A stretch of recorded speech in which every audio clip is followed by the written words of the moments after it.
Well, it's the start of the new year, and you know what that means, right? Correct, a completely arbitrary top 10 about the previous one. And it's just gonna be a top 10 of the games I played last year. They don't really have to have come out last year, but just the ones I played. And I'm gonna make it pretty unscripted. It's gonna be pretty relaxed, a little less professional than what I usually want to do, but it's just gonna be pretty chill, you know? And I'm also not going to talk about games that I have a pretty good knowledge on and I've played extensively before. So even though I played a good amount of Oblivion last year, I don't feel the need to talk about it. Mainly because I think everyone said everything about Oblivion at this point. There's nothing new under the sun to say about it. And it's not exactly new to me. I've been playing it since like 2007. So it's not going to be pretty exciting. I'm sure you catch my drift. They're also not going to be ordered based on quality, but more based on how interesting it would be to talk about them in a specific order. The only exceptions are the top two and the last two, because those are the ones that I played super a lot this year, and they're the ones I want to talk about the most, and kind of want to save them for last. So, without further ado, here is just this weird arbitrary top 10. The first game to talk about would be Final Fantasy XII The Zodiac Age, and I played it on PC, and let me tell you, it was a very interesting 50-odd hours of my life. It also happens to be the first game I've beaten in 2023 as well. I think the first and most notable thing that comes to mind with Final Fantasy XII, specifically the Zodiac Age version, would be the job system and the Gambit system combat deal sort of thing. Like having the ability to choose jobs, and specifically 2 jobs per character, and then individually program their AI to meet whatever situation you're involved in is really fascinating. Like this ordered list of priorities where it's like, oh, if this situation happens, you do this, is really interesting. It's just a bunch of if and else statements that you just have stacked to create this weird web of just pre-planning and strategy. Is really fun, and it just autoplays and happens, and you only need to intervene if you fuck up really bad. It leads to this really compelling and engrossing combat system, and that is matched with the story as well. I really enjoyed the characters, and specifically the dialogue writing, and I can see where the English dialogue in Final Fantasy XIV takes a lot of this writing from 12, and I assume the other Ivalice games as well. It's been a long time since I played that PS1 spin-off, not Final Fantasy Tactics. Vagrant Story, that's the one I'm thinking about. But I just literally cannot get enough of this diet Shakespearean dialogue where it's above colloquial English, but not as dense as you'd expect it would be. So it's just really fun to listen to and just visualize what they're saying as they're saying it. It's just really engrossing. It really gets you sucked into that world a lot. And obviously, Ivalice itself I don't think needs too much of an introduction when it comes to the reputation it holds for just really interesting world building. And from what I've garnered, it seems Final Fantasy XII is the earliest of all the games, and it feels like that when you get really late in the story, without spoiling it, there's all of a sudden there kind of gets this level of, oh, you see tiers of power and association, and you get why things are happening in these events and these really messed up stuff, and just how it escalates and why it's happening. And it's really compelling. It kind of sets this groundwork of humanity's place in the world in Ivalice. It just ends with a solid foundation. I feel like that's where I'm going to end off talking about 12. I just highly recommend you play it yourself. It's actually really fantastic and available on a lot of platforms.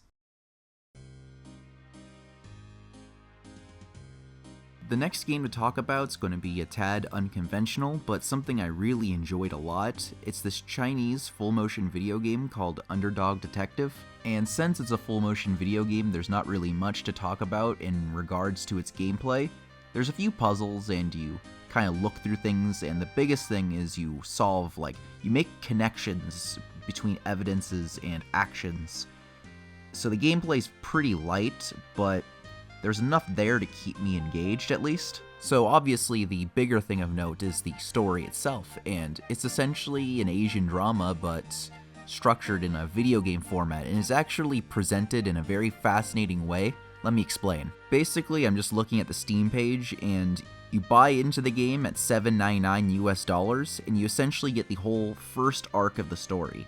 And that whole arc itself is actually a good enough narrative on its own, and it kind of presents things in a fun way. It presents you a mystery, a murder mystery, and what you gotta do. But then later they finish the game and they release the next 2/3 as DLC, and it's $19.99 US.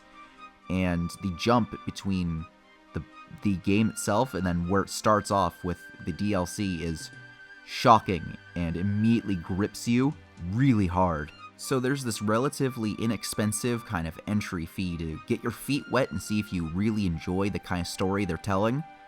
And if you really do, they kind of just smack you right across the face with the first part of the next arc, and it's really fun, and things escalate in a really interesting way. The only thing that I'm just disappointed with the overall experience is it ends on a cliffhanger, baiting like a sequel. And that's always something that leaves a bad taste in my mouth, because I obviously want more. It's just like, it was really good. I enjoyed the characters. The characters are great. I love the main character. He's a goofball, and just the whole everything about it was really fun. And obviously the video footage itself is also really high quality and crisp, so it doesn't look like a full motion video game from the 90s, what we're all used to, you know. It's like actual HD quality, really nice, the sets look good, everything looks good. Now obviously it isn't going to be for everyone for various reasons. I think the first notable one would be like, to somebody it would be political, and that's like a whole thing I don't want to really get into when it comes to like something like that, but an opinion there is valid as much as anyone else's, so you do you, boo. But the biggest thing, obviously, is full motion video games in general. They're not for everybody. There's very little interaction, but this one I felt was worth it. This one was a really worthwhile experience, and I had a really good time. It was a really big surprise, a sleeper hit, if you will, for me. And now on to something spooky and atmospheric, and that is the original Diablo. Now, before 2023, I had never really played the game that extensively. The most notable time I have in my memory was when I was younger, and do you remember in the 2000s there was that collection that came with Diablo, Diablo 2, and Diablo Lore Destruction all in like one pack? Me and a friend went to Target and pooled our money together to get it because he had Diablo 2, but I didn't, and he wanted Diablo 1. So we kind of just pooled it together so he could get Diablo 1 and I could get Diablo 2. And the only time I could think of is when we got back to my house and he installed it and started playing it and wasn't really into it, mostly because it was slow. And we both just went on and just started playing Diablo 2. But thankfully, I'm an adult now, so an experience that's slow and I guess more meticulous I can appreciate. So I started up this past year and it was really cool. I played the Rogue, and just for like a ranged kind of experience, I felt like that would be interesting without being as fragile as a mage. So that was my goal. And when I first booted things up and I got into the game, the first thing that hit me like a ton of bricks was the atmosphere. You get to Tristram, everything's miserable and depressing and dark and oppressive. You feel like, oh wow, yeah, their church was just taken over by demons from hell itself and just burrows beneath this town and poisons everything around it. You really get this experience that this is like a small medieval town, and everyone who could leave already did, and everyone who's left is just like the people who just can't uproot their entire lives just to go somewhere else. So they're desperate and just messed up, especially like Wirt. You know, he's like, from what I understand, from what I read, everything his experience there just warped him, and he's like not a child anymore, even though he is. It's really, really messed up. And that's something that stuck out to me besides, you know, the raving alcoholic, but that's another messed up tale. And that's just like the thing that stuck with me throughout the entire game was this atmosphere. Even down to each individual area was just like, felt oppressive. And I guess I used that word already, but that's the word that I would use the most in describing it. But I also enjoyed the gameplay too, and the one thing that stood out about it was its actual flow. I guess the only other game I can compare it to is something like old school RuneScape, where it feels like the game operates under ticks, where things will just happen, and it's like things will ordered up and happen. And I realized that once you get into that flow, combat becomes much easier. And I also like the individual areas, because each of the 4 main areas progressively get more and more open with each one, giving you less places to hide and kind of like bait enemies around. And and that's like a natural difficulty curve, and I thought that was really cool and interesting too. The note I'll leave this game on is like, just go play it. It's really interesting, and don't let the sequels overshadow it, because ultimately from what I played of 3, I like it more than 3, and I haven't played 4, because I don't trust Blizzard, so I'd say 2 is still a better overall experience, but 1 is a completely different one. They look very similar to each other, for sure, but 1 just feels so much different, and I enjoy its atmosphere so much more. Even though I'd say 2 is overall a better game, just don't let 1 fall to the wayside. It's really compelling. And now here's a game that's actually a pretty big surprise with how much I really enjoyed it, and that was Ringlorn Saga. Okay, now hear me out, okay? I'm going to try to sell you on this like a used car salesman, okay? You know Hydlide? Universally hated PC RPG, and it was loved in Japan on the PC, but hated on console here. Well, what if someone made Hydlide, but made it really cool and interesting and cool and good? Yes, I said cool twice, and you're not going to stop me, but it was really actually a cool experience. Because it's like you're this dude, you go into this place that's got like a shield around it, you're just dumped into the world, and you just do quests, you find stuff, and you work towards your overarching goal. And it has a nice progression, a really fun world. The combat is obviously bump combat, which was popular on Japanese PCs back in the day, and it still has that same thing, but what makes it really interesting is you have 3 different combat styles, and it's kind of a rock, paper, scissors system with the different enemies. And I don't want to compare it too much to Zelda, because people already compare Hydlide to Zelda, but the equipment progression feels similar, where you find an item and it fulfills its purpose. Like, you know, I think of the candle, you know, you get the candle, you can see in dark caves. You get the shovel, you can dig shit up, stuff like that. It was really cool. I had a lot of fun. I loved the music. The soundtrack was good, and the thing is, it was developed by this Ukrainian game development company, indie company called Grave Robber Foundation. And the one thing that's universal about I've noticed about all their games is the soundtrack is really, really, really good in all of them. All of them. Das Geisterschiff? Yes. Demon Lord Reincarnation? I believe so, I haven't checked, but most likely yes. Ultimately, it feels like I have less to talk about this game, because I feel like the general thesis is, it's Hydlide, but better. I don't even want to say better, I want to say more enjoyable or more palatable, because I struggle to call something actually bad, especially something that people really liked back in the day, but if you found Hydlide to be intolerable, you're probably going to think this is more tolerable if you feel like you can vibe with bump combat. The next one here is going to be sort of an underdog, and that's Zelda 2: The Adventure of Link. And it's really weird too, because I remember as a kid having the Zelda collection on GameCube, and Zelda 2 was like the game that was played the absolute least. And the thing is, that makes a lot of sense, because if you're like me, your first Zelda game was Link's Awakening, and then you move on to like A Link to the Past and Ocarina of Time after that, you get this feeling of what Zelda is, and Zelda 2 is not that. And just is an immediate turnoff, just immediately if you're used to any other Zelda game. But, and I think in 2022 I got that Zelda Game & Watch, that little handheld, and I joked and said I'm going to beat 2 of the 3 games on there, but I was like, hey, I'm going to do Zelda 2 earlier this year. I said I was going to do it. I'm going to beat it, going to go legit, going to meet it halfway. And meeting it halfway is a very important thing, because you got to kind of understand what it's going for and respect that. You can't take your preconceived notions and project that onto the game. You have to look at what it's saying, listen to it, and understand it, and vibe with whatever it's doing. And I can't guarantee you'll like the game if you do that, but I'm sure more people out there would enjoy it than already do if they gave it the proper chance, I feel. Because I will say one thing, the game has the best combat in any Zelda game, and I say that with absolute 100% confidence. Look up any video of someone fighting the final boss legitimately, and you'll see the level of simple mechanics lead to a lot of actual depth in the combat, and it's really fun if you click with it.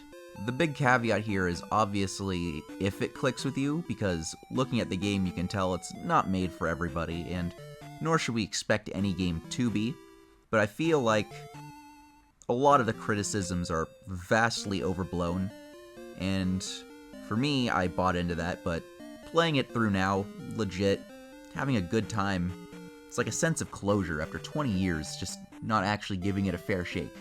So I recommend just take the opinions of Joe Schmo on the internet and push them to the recesses of your mind, and listen to my opinion here, because mine is the only correct one ever, okay? Wink, sarcasm.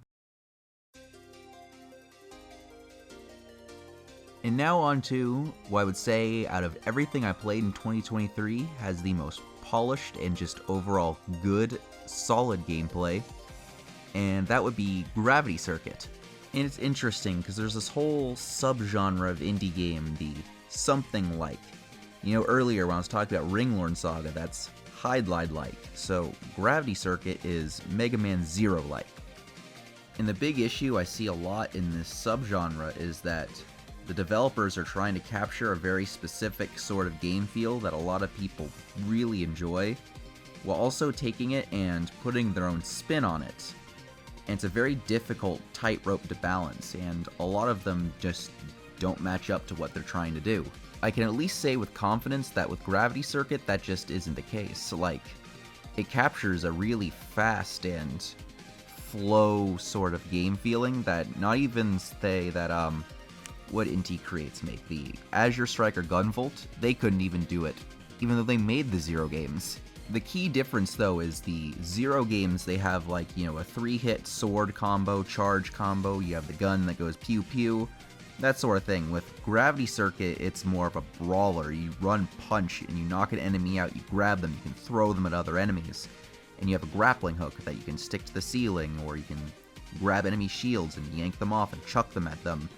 It's a different sort of feel, while also capturing the moment-to-moment, like I said earlier, flow of a Mega Man Zero game. And as per Mega Man Zero tradition, at least for me, I completely ignore key game mechanics and just make the game much harder on me than it needs to, but that helps me build up skill, and I get better at it than I reasonably should, even though I don't do anything with it, and I'm not exactly top tier, but I'm also like top of the bottom of the barrel.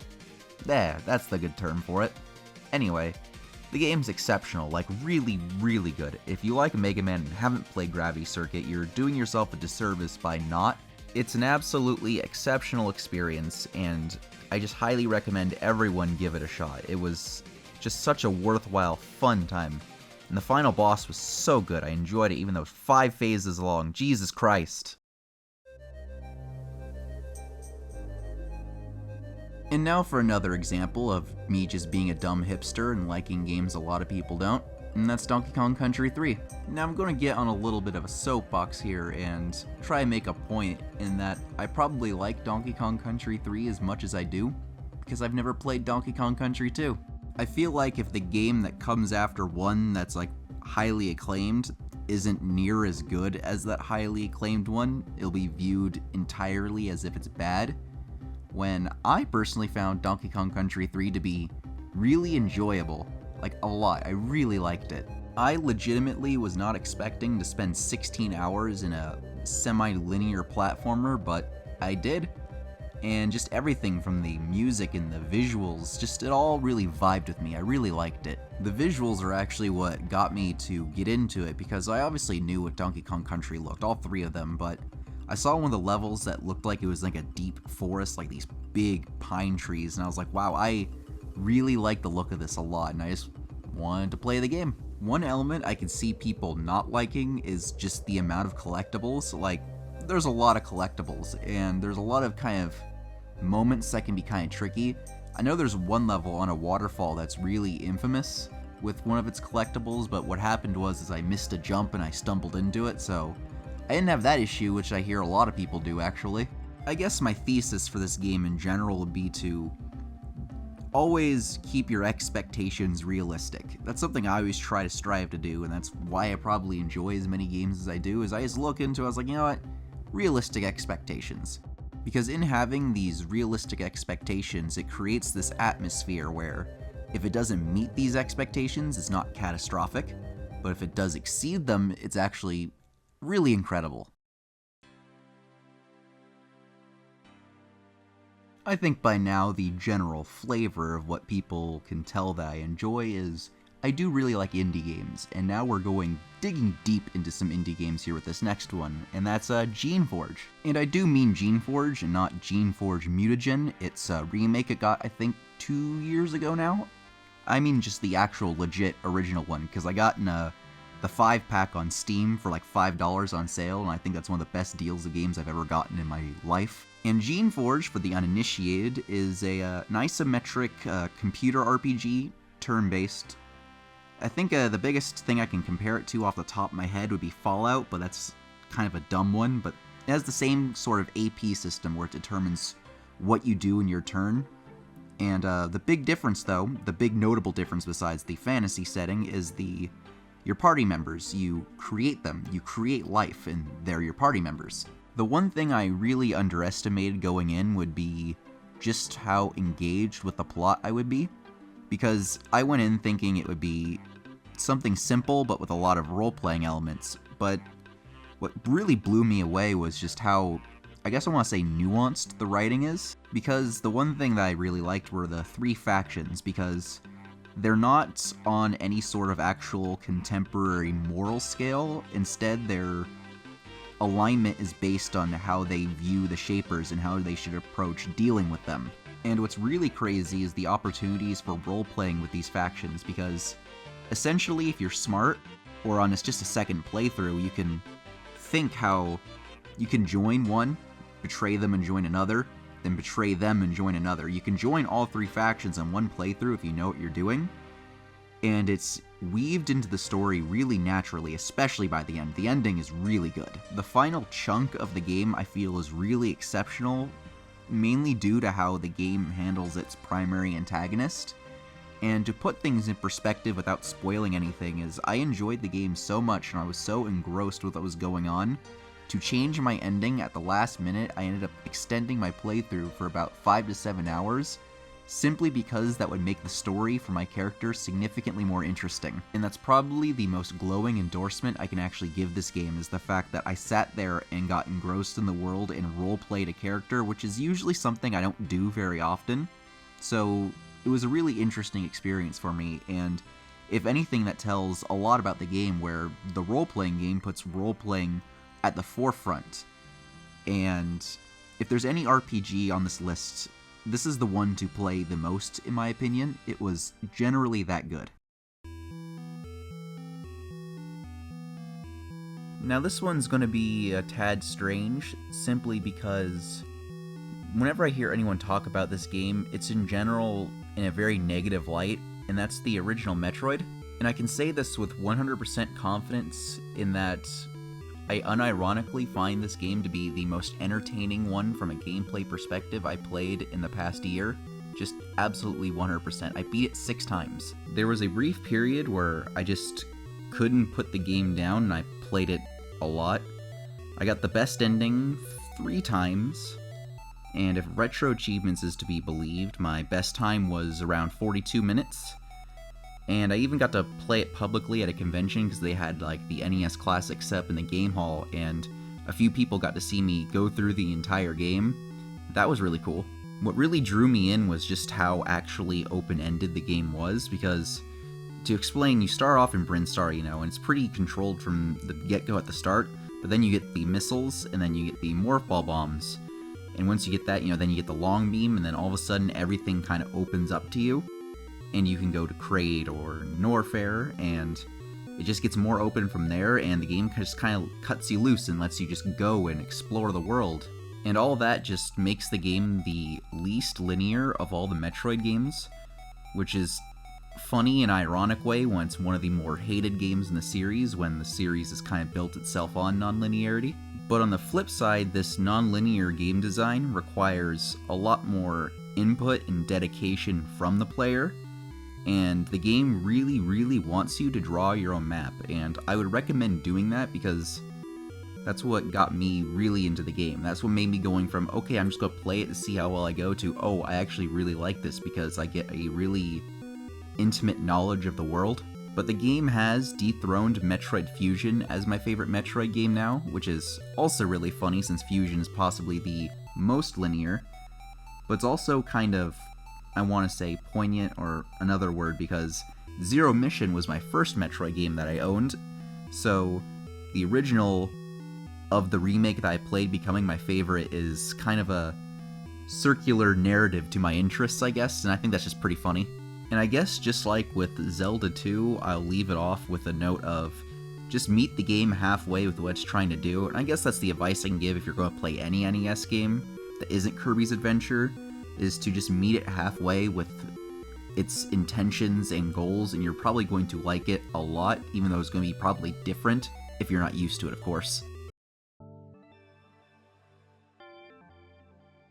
And now on to the final game, and Metroid was my favorite from a gameplay perspective, while this game will be the exact opposite. It's my favorite from a narrative kind of journey, and that's Komarebi. Now, I've already done a video essay on how I interpret the plot and what I think it all means, but it's really hard to just articulate on a personal level how enjoyable of an experience its story was for me. Like, it vibed with me on nearly every level possible. And I know everything on this list has been really catered to my niche interests and tastes, but just hear me out, because I know around like 99% of you are going to look at it on an aesthetic level and go, you know what, that's just not for me.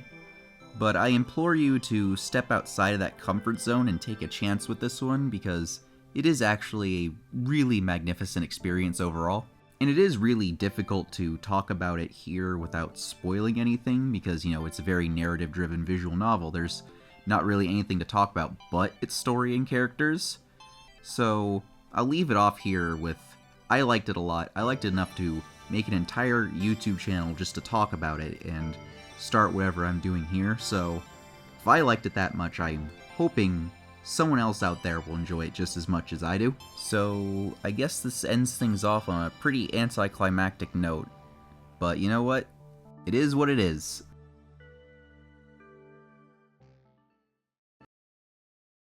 Well, yeah, that was the video, and here's this end segment. So if you made it this far, I'm going to obviously say thank you for watching or listening to the entire thing. It makes no difference either way to me. It took forever to make another video, but a lot's happened. I lost multiple video projects in varying degrees of states of being finished, and then I got COVID in December and just couldn't audio record without hacking up a bunch of gunk for like 3 weeks. It was kind of ridiculous. But you know what? Something is done, and I'm glad it is, and the video I was working on in December when I got sick is still in production as well, so hopefully that will come out at some point. Depends on my levels of motivation, work, tiredness, and all those other factors, but I'll try. I'll do my best, so stay tuned, everybody. Like and subscribe. Is that what that's what they normally say? I don't like saying that, but that's what I guess is normal. Anyway, see you next time.